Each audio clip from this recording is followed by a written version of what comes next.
This is the remote and small town of Saint-Antonin-Noble-Val, an hour and a half north of Toulouse. In the past, it would be jam-packed over the summer and eerily quiet the rest of the year. But these days, it's crowded all year round as Northern Europeans, mainly from Britain, and to a smaller extent the Netherlands, move south to settle.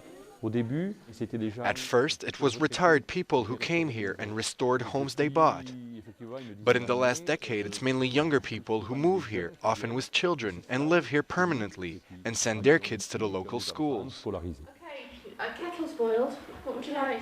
Schools in rural France, once under threat of closure, are now full, and it's easy to see why. Take Zoe and her friends, with 6 children between them, and more on the way. She's turned her home into a makeshift nursery. While she teaches English, her husband, an engineer, commutes daily to Toulouse. They have no plans to move back to England. To be honest, I came over here initially 7 years ago because of my husband's job and the fact that it was an opportunity for him and we wanted something different. We didn't think we were going to stay very long. It was a 12-month contract that's lasted quite a long time. And 2 years ago now we signed a French contract, so we're here for good, and we bought our house, and we feel like for Ella and for us at this moment in time, it's a nice life, it's the better life. The Brits who move here quickly realise that if they want to make a living in France, they have to speak the language.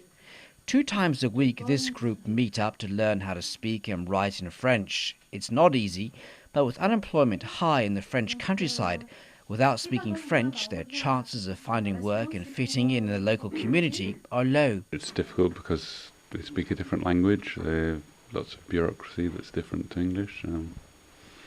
It's a challenge, basically.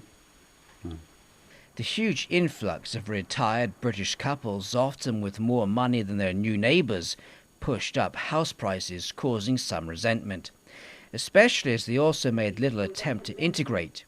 But this English estate agent, who's been selling homes here to British people for nearly 20 years, has seen a change as the younger arrivals seem to be making more of an effort to mix.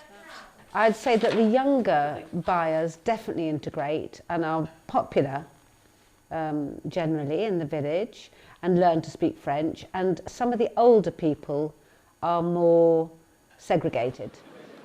For the time being, this new pattern of European migration seems to be positive. For the new arrivals, it's the search for a better and slower way of life, and for the locals, a new business opportunity.